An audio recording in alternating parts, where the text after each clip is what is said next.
It's 6 weeks until Clemson kicks off on August the 30th in the real Death Valley at 7:30 Eastern Standard against the LSU Tigers. And we're getting closer and closer and closer. And so many things have come out. There's a lot of things to talk about. Players that's doing well, criticism of the team, people praising them. Fall camp is around the corner. ACC Media Week is up. But before I dive in, welcome to the channel. If you like what I'm doing, I hope you'll subscribe and you'll pass it along to anyone else who likes to talk Clemson football. I do appreciate it, and remember, it's free. Now, this week has been really interesting. We start off with Lane Kiffin taking pot shots at Clemson. And he said that he had a coach who played Clemson last year. So, it's either Kirby Smart or Shane Beamer that said, put Clemson on my schedule every week versus having to play an SEC team. That was the gist of it. I talked about that on a video earlier this week. And there was a lot of you who had a lot of different thoughts about this. Some of you said, hey, look, he despises LSU because they didn't give him the job. He thought he was a shoo-in for the LSU job. And by the way, I think the LSU would do better with Lane Kiffin at the helm than Brian Kelly. If you go to LSU's, one of their main forums, you're like, what do you mean by that? So if you go to Google and you type in LSU fan forum, like the very first one that pops up, I can't remember which one it is, but I went to it the other day. They're very concerned about Clemson, but they're also very concerned about Brian Kelly. That's what I mean. I believe that Lane Kiffin would actually coach LSU better. Just saying, y'all. But there's some of you that believes that Lane Kiffin is playing 4D chess, that he is trying to get in Clemson's head to make them get all fired up and go, well, Lane will show you when we go out there and we beat the crap out of LSU. And Lane's like, yeah, that's what I hope you do, because I'm ticked at him. I should have had that job. Other people says Lane is just being Lane. You put him in front of a microphone and just sit back and wait. It is entertaining. I mean, sure, I'm not happy with what he said. If he truly meant it, I wouldn't be shocked if he does. Lane is a polarizing character within the college football world. He's one of those guys that he just says whatever, and he really doesn't care. He really doesn't. But it's kind of fun. I know this is a girly mug, but I needed some water. I grabbed the first thing I saw. It was convenient. But Lane talking about Clemson, Lane criticizing the college football playoff. Go check out that video. It's probably my most viewed video recently. I can tell I'm getting closer and closer to college football because more and more views, well, especially on something like that, the views are up and down. I mean, it's just, anyway. So there was that. Paul Finebaum has become a fan of Clemson over the past few weeks. Now, of course, I say that loosely. I don't really know who Paul Finebaum really pulls for. My memory serves me correct. He graduated the University of Tennessee. He's a big SECer. Paul, another guy who stirs the pot. By the way, there's a lot of money in stirring the pot. I don't know if you know that or not. But Paul Finebaum, a guy who loves to dump on Dabo, who's criticized the man for the way he does stuff, even when Clemson was like truly dominant. They haven't been dominant in 5 or 6 years. But when Clemson was beating the crap out of anyone and everyone, Finebaum, I mean, he'd vomit a little bit in his mouth if he had to compliment the Tigers. And when Clemson beat the crap out of Alabama in the national championship, you saw his reaction. You saw the look on his face. He looked like someone needed to send a car over to his house after the broadcast and do a wellness check to ensure that Paul hadn't fallen apart and didn't need some psychiatric assistance. So when a guy like him comes out and says, hey, I believe Clemson This team could be like a true national championship contender. It's kind of interesting. It's kind of odd. Now, the reason that I have the expectations for Clemson this year is not because of Paul Finebaum or ESPN or Fox Sports or some YouTuber out there. It's because I've looked at the total sum of what they have returning. And most of all, I'm looking at the sideline. Having a guy like Matt Luke in year 2, having Tom Allen there, that boosts my confidence. And I talked about this a little earlier this week, and I've made reference to it. But if you go back 2 years ago to 2023, Clemson had a solid amount of returning starters. And there were a lot of high expectations for him. They're opening up the season with a Mike Elko-led Duke team. And I knew that Duke team was not your regular crappy Duke Blue Devils football team. Mike Elko can coach. But I said we're going to have to pay attention to this team. But I didn't expect that. I had high expectations for 2023. And so you're like, why are you bringing that up now?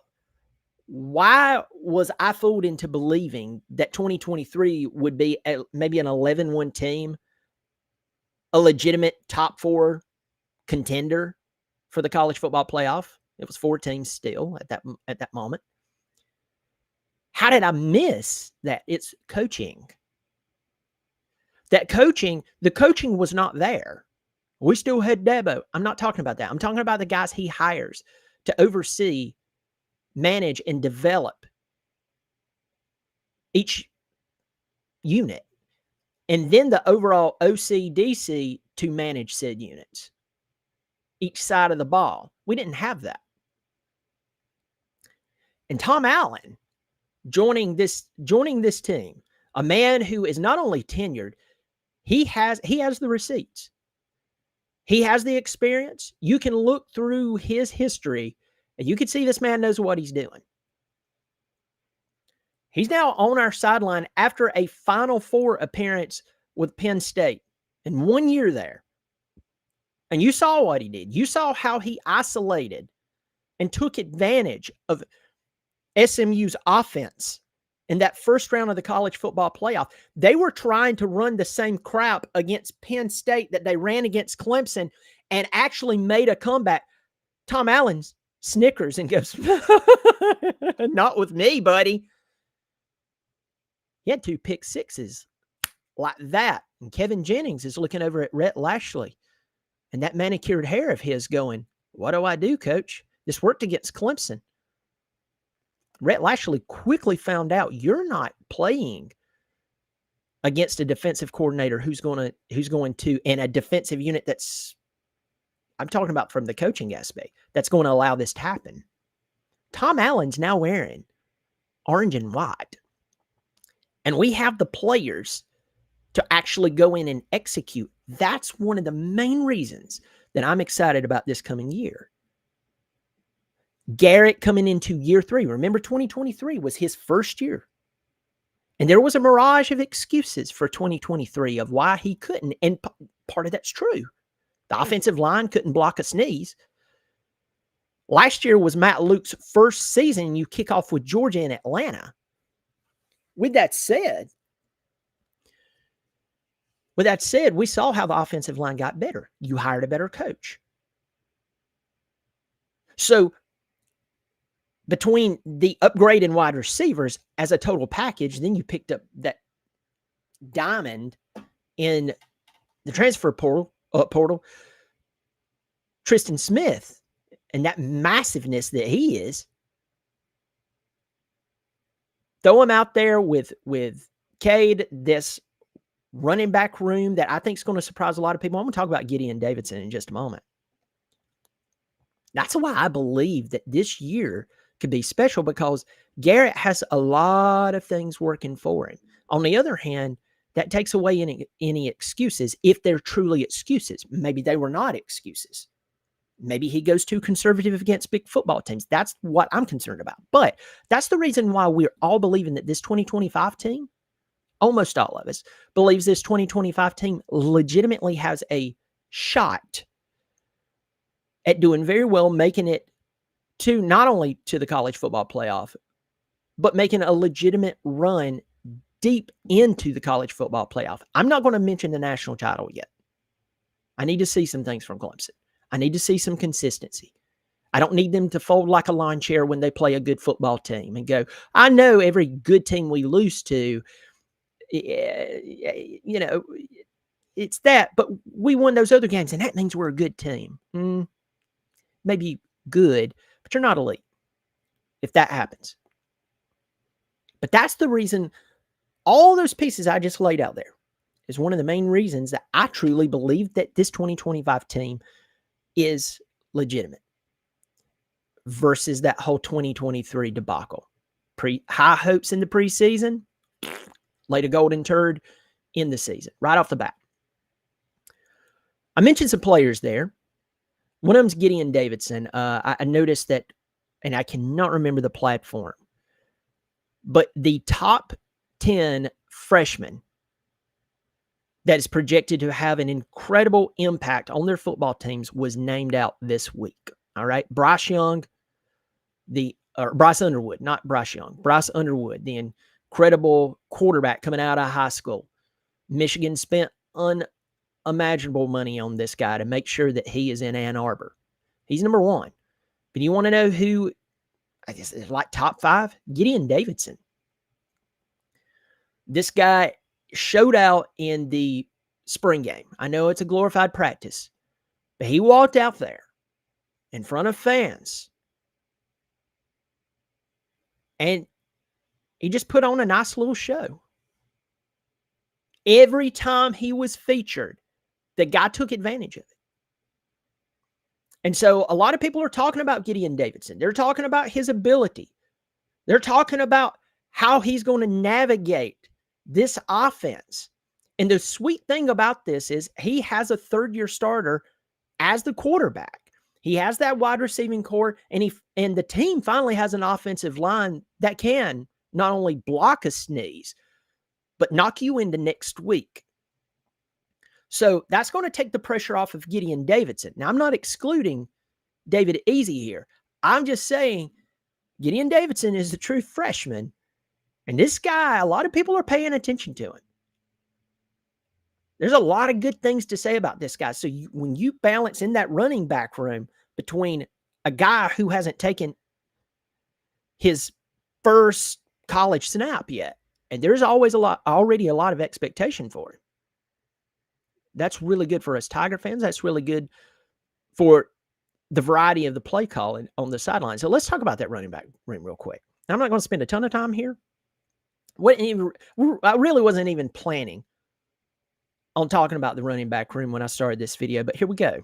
You know me. I'm just, it's like freestyle rapping, only not. The running back room. Of course, you have Gideon Davidson. You have David Easy. He did really well in the glorified practice. He's tough. He's tough. He saw a lot of carries in the spring game. There's a lot of good things there. I think those two guys, you can easily feature them and you would be fine. But as I've said here, and I've told several people in private conversations about Clemson's running back room, Adam Randall, as long as he can stay healthy, folks, that's my only concern with this guy. He is, and you can't blame me, because if you're being logical and you're looking at him, you're not taking a shot at young Adam. You're looking at him going, man, you have been hurt so much. The former 5-star out of Myrtle Beach has just been riddled with injuries. But the guy's big and he's fast.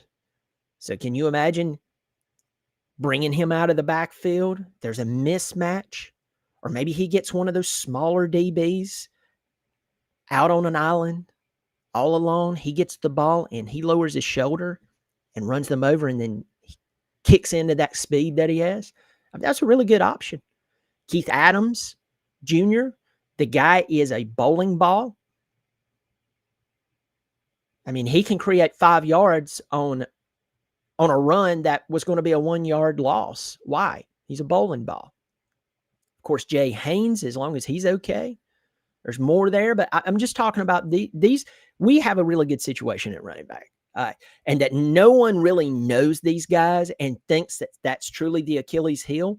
When you consider what's all around them, that I've mentioned before, Cade, 4 out of 5 returning starters with Matt Luka leading, the incredible wide receiver room, rated one of the top in America, top 3, top 2 in America.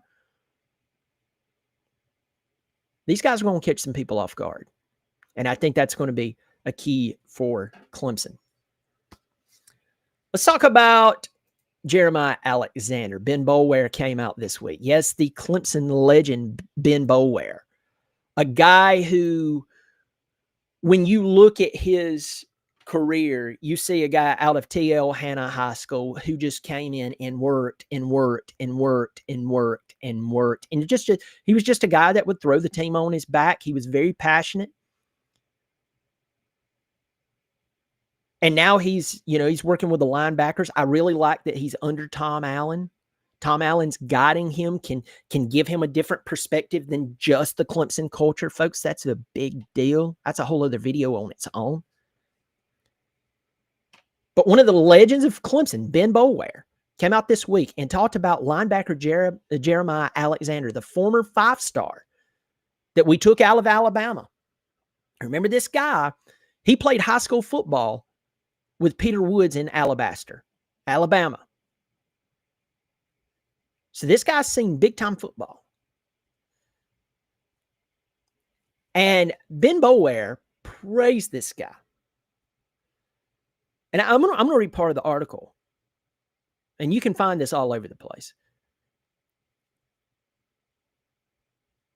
This is what Ben Boulware said about him. The freaking hardest working kid I've ever seen in my entire life, truly. Mackenzie Alexander, former Clemson cornerback, was one of the hardest working guys I've ever seen in my life. Obviously, Alexander had some challenges that he had growing up, and it just gave him a lens to look through like, man, I'm going to make it no matter what. Boulware said, I lived with Mackenzie for a little bit, and me and Mackenzie got into it, and he put me through a ringer a couple of times. Now you imagine that. Going on down, Ben Boulware said, Mackenzie Alexander and Grady Jarrett, those are the hardest working guys I've ever seen. Jeremiah Alexander, the current linebacker out of Alabama, now with Clemson, he's number 1. That dude lives and breathes day in and day out. All he's doing is working on his craft. And so far, for him, I'm just super pumped to see him experience some fruit in his labor because of how freaking hard he's working. It's outrageous. He's leading the team in accountability points. He's double anyone else, which is outrageous for the months that he's been here to already be everyone else. I don't know if that was a misprint or mistype. I think that should be beat everyone else. He just does everything that he needs to do. It is more than what's required and expected. And there's some typos here. And he will experience fruit this year. That formula more times than not works out. When you work super hard, you're a good person. You treat people the right way. Fruit typically comes of that. I told you that Jeremiah Alexander, I really believe the guy would come out and do solid. I know everyone can point to Alabama and say, well, he's out Alabama and he rode the pine there and this, that, and the other. I get that. And that's a fair assessment. I'm not knocking him, but that's a fair assessment for you to say. But I think that with Tom Allen and under the guidance and supervision and the development of Tom Allen, Ben Boulware is probably spot on with this guy. So, we're going to have Sammy Brown. We're going to have Wade Woodez, and we're going to have this guy out there bouncing around. And I'm telling you, this makes me really excited and happy that we have this type of player that is working really hard. He realizes this is a second chance for him. He realizes that Clemson is offering him the moment to truly shine. And let's just say the quiet part out loud. If I'm an SEC or if I'm an Alabama fan, I'm going to say, well, the guy wasn't good enough to play for Alabama. Yeah, he'll go to Clemson. Okay. All right.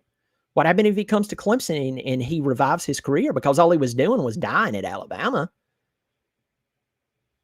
He didn't give it one season and bounce. I think he was there for like 3 seasons. So him coming to Clemson and getting that second chance, I mean, you're seeing him work hard. And that is going to benefit him. It's going to benefit the Tigers. And probably being on the same sideline and the same side of the ball as Peter Woods, that's probably a good thing. It's nostalgia. And it's at its finest. Let's chat real quick about some grim news that came out. I say grim. It's just sad. Former Clemson player and assistant coach Willie Anderson passed away at 72 this week. I read this. The only person in Clemson football history to earn both first-team All-ACC honors as a player and serve as a full-time assistant coach on a national championship team. He passed away in Sumner. He was a middle linebacker. He was a 3-year starter at Clemson at middle guard and linebacker from 1972 to 74. He started 31 of Clemson's 33 games over those 3 seasons. In a game against South Carolina in 1974, he had 21 tackles in a 39-21 win at Memorial Stadium. So that guy, he's a Clemson legend.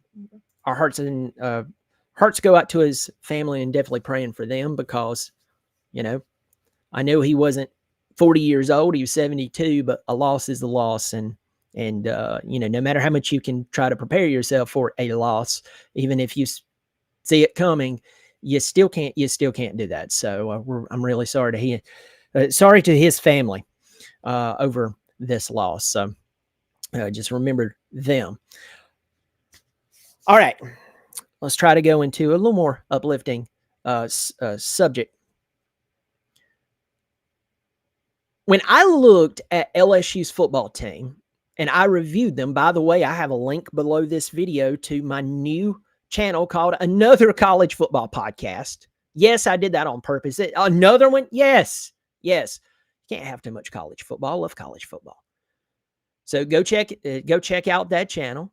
My goal is to preview teams in 10 minutes. Now, if you look at the videos, they're right under 11 minutes. That's because after I do my welcome, it takes a little time. And then if there's some comments in the live stream, I try to answer them or say hello to people. But pretty much from the time I start previewing the team to the end, it's about 10 minutes. So those videos are less than 11 minutes. It's a really good way to understand what teams have what on the field and on the sidelines, what they've lost, and what is the potential for their team. But you can do that really, really quick. It's not a 45-minute video. Now, my 2 previews of conferences, those were over 40 minutes. I previewed the SEC and the ACC, and those were almost hour long. But my team previews, my goal is to keep it around 10 minutes. So, you can pop in your AirPods, listen to it in your car, and you can quickly get an idea of who's for real and who's just holding down a social security number. I mean, that's all I can say. But this week, or a couple of weeks ago, I took a look at LSU. And I'm going to tell you, when I went to their forum, like I mentioned earlier, LSU fans are not confident in Brian Kelly. They're very concerned about him. Now, LSU has a ton of talent, as they always do. And they got Barryon Brown out of Kentucky. Now, some of you may remember him. Remember, Clemson went to the Gator Bowl after that 2023 season. They played Kentucky there and actually had a comeback. Barryon Brown was on that team, and he was one of the most dangerous players on the team. My memory serves me correct in that game. I mean, the whole season he had been incredible. My nose is itching. He's now at LSU. And I want to say there's one more Kentucky player. It's either at LSU or they transferred out and they're now at Florida State. But you look at LSU, it's really interesting who they have. I mean, they've got a really good football team, but with all that talent, guess what? The LSU fans, they're just not buying. They're just not completely bought into Brian Kelly. And so it'll be interesting to see how they come into Clemson in 6 weeks and how they perform. I mean, now when you have talented guys out there, they're going to get theirs. I say that all the time, no matter who you're playing, for the most part, they are going to get theirs. And I mean, they're that talented, they're going to have their moments. But I feel so much more comfortable with Tom Allen running this defense, with the pieces that are coming back, with the projected first-round picks on our defensive line, Avion Terrell, Khalil Barnes. We've already talked about the linebacker situation. And interesting fact, the other day I was scrolling through Instagram and I saw a clip of Lenora Sellers when he was running wild on Clemson. And who ran him down? Sammy Brown. Who was put on the sideline? Sammy Brown. So I don't think we're going to see that this year. And to talk about Tom Allen, I'm going to close out with this one. I hope you're still hanging out with me. If you like what I'm doing, I hope you hit your thumbs up on this video. And I hope you've subscribed. I know you hear about that. If you like what I'm doing, I hope you'll subscribe. And the only way the channel is going to grow is if you pass this along to your friends. Put it in your forums. Put it on your Facebook page. Pass it along to your friends at work who like talking Clemson football. Maybe they hate Clemson, but they like to argue on Clemson podcast, on Clemson videos. Send them here. Hey, as long as we keep it civil, I like to have a little fun. Because at the end of the day, this is just a game. And it's a nice pastime. So let's talk about the Tom Allen difference. The Tom Allen difference. And before, you know what? I said I was going to finish with that. I will finish with that, but I want to throw this out there. ACC Media Week starts this week. So you're like, what's the big deal with, them starting this week? Well, this is where all the teams will gather, I believe, in Charlotte, and they're going to, they're going to have all of the teams. I just went blank there. All of the ACC teams gather in Charlotte. The coaches and their selected players will meet with the media and talk about the upcoming season. So that will be fun to see that come out this week. So this week, and I'm going to close with this, Chris Rumpf talked about the difference between current Clemson defensive coordinator, super stoked about this, by the way, Tom Allen, and former defensive coordinator Wes Goodwin. Now, this is really interesting.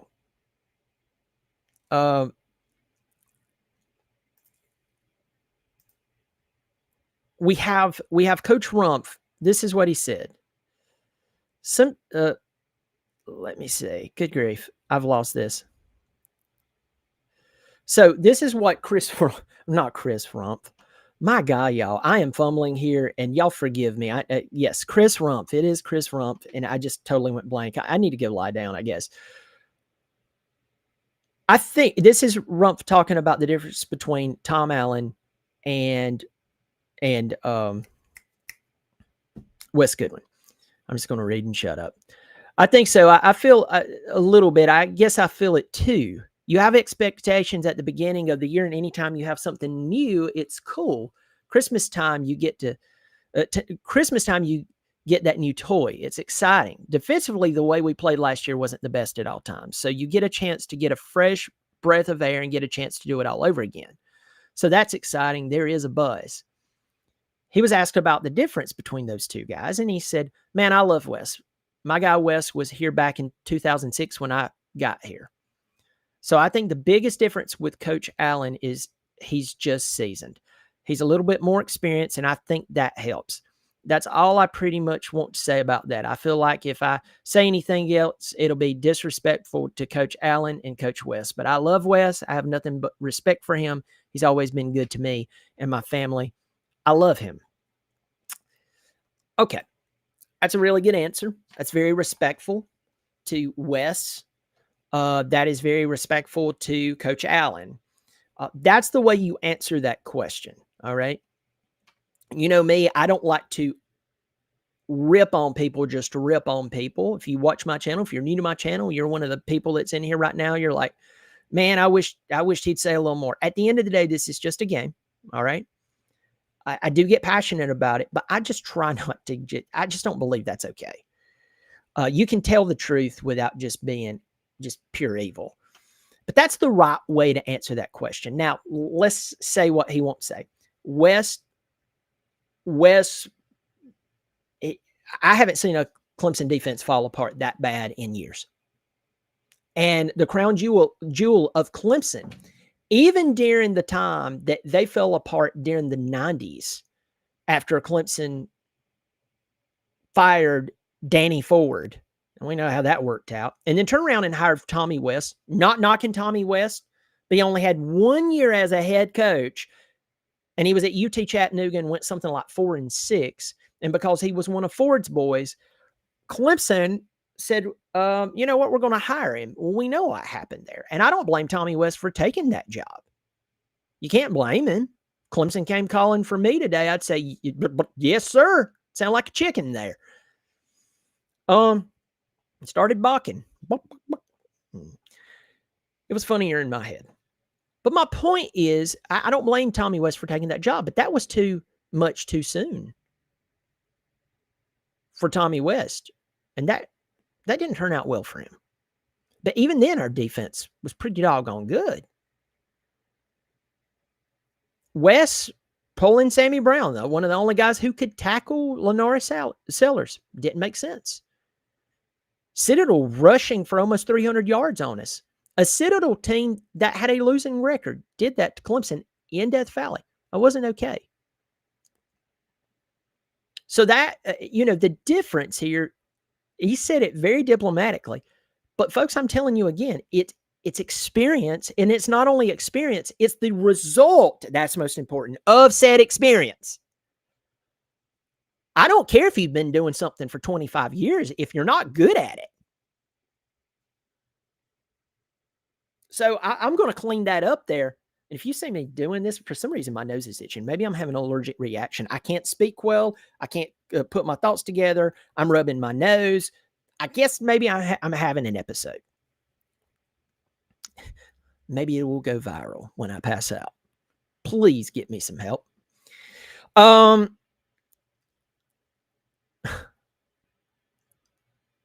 Last year was a defensive disaster. And when you look at the talent that was standing on Clemson's field, it goes back to leadership. So there's a lot of coaches out there, high school, college, small college, big college. They've been on the sidelines for years, and they're not that good. The NFL, we see it. They're not that good. So experience is not the only thing, though it does help. But when you have experience, but most of all, you have the results, like Matt Luke, my goodness, sign me up any day, every day. And I keep saying this every video, but I'm going to keep beating it into us Clemson fans' heads until Clemson majorly bombs and they're just terrible. We are Clemson. We have the brand. We have the recent history. We have the support of the fan base. We have nice facilities. We have incredible players on the field. And Sweeney still has a lot of influence and a lot of clout.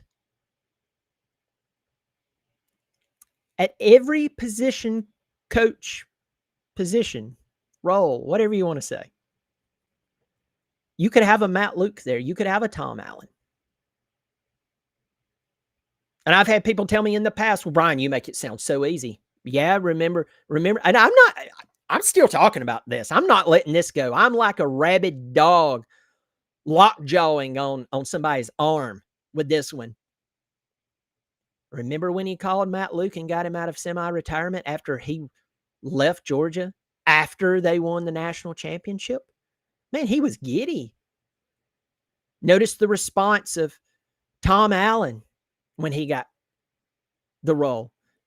Now, I know there's a lot of questions with Garrett. I have a lot of questions with Garrett Riley for this upcoming season. I don't need him going conservative against LSU and then opening up the playbook on Troy. And that's my greatest fear. That's the biggest thing that can undermine this season. I'm warning you. There will be a video coming out about that as well. That will be the difference. But I would tell you this, folks. You notice that he immediately took the job when Dabo offered it, proving Dabo Swinney could call anybody and pretty much get them. We're Clemson. Take advantage of it. Can you imagine how much easier Dabo Swinney's job would be if he had a sideline on both sides of the ball full of Matt Lukes and Tom Allens? Clemson would have to build an addition onto Death Valley just to hold the national championships we'd have. It'd look like Alabama. And I'm serious. So it's nice to see Tom Allen joining the team and that everybody's even just out of respect of West, they're watching what they say, but you can tell there's a massive difference. We've heard it from offensive players talking about what they've experienced up to this point. So I'm really excited about the team. If you're excited about this channel, you want to see it grow, you like it, you like what I'm doing, I hope you'll pass it along to your friends and people who like talking Clemson football. Remember, subscribing is free, so I hope you will. Hope they will. Hit the thumbs up, drop me a line in here. I'm going to get to the chat section just to say hello for a moment. Willman, love from Florida. Good to see you, man. Wes Anthony, I feel like if Clemson goes 10-2 or worse, it's a letdown on the season, especially this year with what we have coming back. I agree with you, Wes Anthony. I've said this, that if Clemson loses 3 regular season games or they get blown out by like LSU, or I don't think South Carolina will blow us out, or maybe they have a couple of blowouts in this year, kind of like Georgia did last year. That's a catastrophic failure in coaching. Notice I didn't talk about the players there. Well, they got skin in the game too. They can only go as high as their coach's ceiling. They really can. You may have some individuals who go out there and do very, very well, but I'm telling you, been watching football too long. It matters who's on the sideline. Ask University of Florida if it matters who's on the sideline. Ask Southern Cal if it matters who's on the sideline. Ask Nebraska if it matters who's on the sideline. Ask Texas if it matters who's on the sidelines. Ask Oklahoma. Ask Michigan after one national championship and their coach leaves, and then you see what happens. Well, they lost people. Sure, they lost people. They still had a lot of talent. Ask Florida State if it matters who's on the sidelines. Coaching matters, folks. And it would be a massive failure by Clemson if they lose 3 regular season games. Eric Wolf, I feel like we can make a playoff run, but all really depends on coaching because we all know what happens when the coaching is bad. I agree with you, Eric. I think that a lot of the pieces are there. Again, I'm holding my breath with Garrett. Why? Because he has a tendency to go into his shell when he's playing really good football teams. And when you're playing really good football teams who have the coaches to scheme and make adjustments on the fly, that is the moment that you prove that you can out-scheme them. That's where you set yourself apart from being an elite college football coach and another college football coach, okay? Just being another college football coach. So I know that people have, even some of my most faithful subscribers are like, Brian, look, what Clemson did against Appalachian State, I know they just got blown out by Georgia, but you have to understand, Brian, what they did against Appalachian State, even though Appalachian State was terrible, was impressive. Like they scored on 8 consecutive drives or something like that. I get that, but folks, when the week before you got blown out by Georgia, and there's no creativity there, and you're playing from the gist that I was understanding and other people's talked about, maybe I'm wrong. If we go into, well, we can't do that, or we can't try this, well, they do this, well, the defense does that. Yeah, that's why you scheme for it. That's why you make adjustments. That's why you throw wrinkles because your game is not to run your game plan. The game is to win. The plan is to win the game. And if they're shutting down what you normally do, you have to get creative. That's the reason people are paid a lot of money to do this. And so for me, I'm holding my breath with Garrett. I hope that we don't see conservative play call against the really good football teams. I hope we see someone who will come in and just mow them down. Brenda Valentine, go Tigers. Good to see you. What are they going to say when we beat LSU week 1? Can't wait for the excuses. I mean, there will be excuses. I trust me. Oh, they're terrible. They're awful. You get 3 weeks into the season, if they've won every game since then. Well, they had a slow start against Clemson, but they're definitely a better football team. If they played Clemson again, they'd beat Clemson. Yeah, that's what they'd say. Travis Hammock, coaching matters because games are won and lost with a clipboard, not a football. I like that, Travis Hammock. Rusty Breaks, good to see you, buddy. Football is very similar to chess in that it's a game played with a set number of pieces, restricted movements, and on a board of invented space. Yeah, buddy. I'm going to move a little quicker here. Billy Cotton, seller's going to run all over y'all. Okay. All right. Talking some trash. On the road, but still glad to make it. Roger Parks. Listen, Roger Parks supports the channel on a monthly basis, $3 or $5. So there's a join button below this video. If you want to support the channel, I'm an independent. And I don't have all these people coming up. There's so many people who are tied to big networks now that you don't know. And that's the reason why they do this, that, and the other. And hey, if a big network wanted to come along and say, hey, we pay you, you and mama go in the Brinks truck, get out what you want. I wouldn't stop them, but I am an independent. So if you like what I'm doing, you want to support on a monthly basis, do that. So I do appreciate it. Let's see. Go Tigers. Serendipitous. It was just carving a tiger paw for a hobby project for my nephew at Clemson, and you're alive. Yeah, buddy, trying to help you. Everything's aligned for you, sir. If Clemson was ever going to make a good run for the national champ, for the Natty, it's this year. The pieces are there. Glad for you. Rustastic, it's good to see you in here. Hope you're feeling better. I know you've been going through some stuff, so I hope you're doing all right. By the way, Rustastic, this week I will be previewing your Tennessee Volunteers on my channel, and the link is below, another college football podcast. So I'm going to be previewing the Tennessee Volunteers in 10 minutes. I'm going to tell you right now, Josh Heupel's done a doggone good job up there. And he's done it in a short amount of time, considering where he's at, the mess he took over. And the quarterbacks he's done it with is really interesting. Hendon Hooker coming out of VT was not a big deal. Hooker leaves there a legend. Keep Cade healthy. That's the key. Keep Cade healthy. I'm going to skip a bunch of comments. The one and only Tedo 1 2 3 4 1 2 3 4. I know exactly what you're saying. Khalil Barnes is a dog. I will be really surprised if Clemson defense does not have a top 10 ranking at the end of the season. I agree with you, Dusty Gold. I think that all the pieces are there, but you have the leadership there. And I want to say this too. I've talked about it in this video. I've talked about it before, but I'm really happy that Tom Allen is the one developing Ben Boulware as a coach. That's a big deal. He's from outside of Clemson, and he has the receipts of success. It's not just a bunch of experience. He can come in and look at Ben and say, man, you were a legend here at Clemson. Y'all had some good moments and everything. But I've been around the country, and I know how to run this thing. And you have a lot of energy and a lot of zeal. But energy and zeal doesn't make you a good strategist, a good play caller. You have to develop that. So I'm glad that he is under his leadership. David Wood, it's It's the best lifestyle for coaches.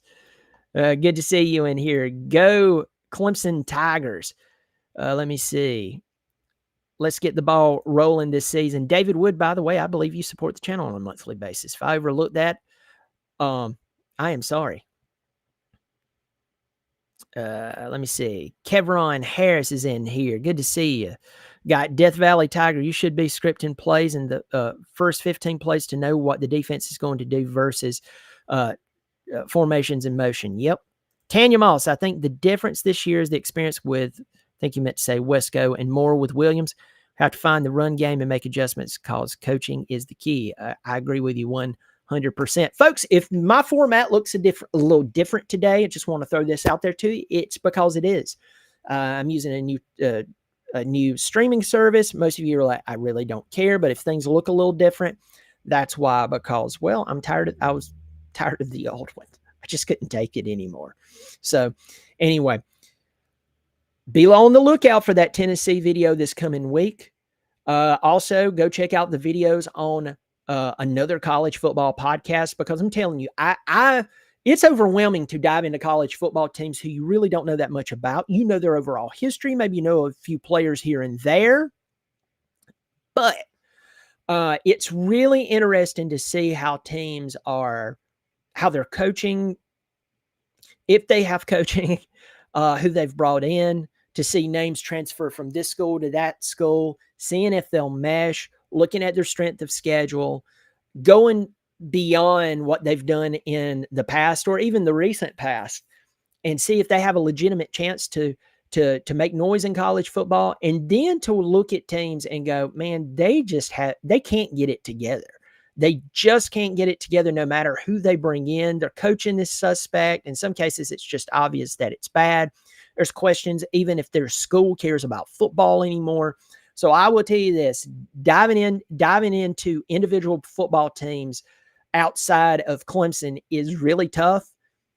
At the same time, it's really good just to shape just my overall football acumen. And it's tough. I mean, it's like drinking from a fire hose, but it's definitely worth it. Well, folks, thanks for hanging out with me. 6 weeks until Clemson football. Again, we have ACC Media Days coming up this week. Fall camp kicks off in a couple of weeks. And before you know it, week zero is 5 weeks away. So week 0, we have a game over in Dublin, Ireland. You'll be seeing that. That's in 5 weeks, but 6 weeks till Clemson kicks off against LSU. I do appreciate you being here. It's always fun. Y'all drop me a line. Yeah, by the way, if you want to join my email list where I email you and let you know when I'm going live, send me a message. Send me a message and let me know that you would like to be added to an email list, because there's 3 of you right now that I email before I go live. Guess why? Because the notification bell, a lot of times it doesn't work. So I've had that complaint from several people. So if you want to join my email list that lets you know when I go live, I'd really love to add you to it.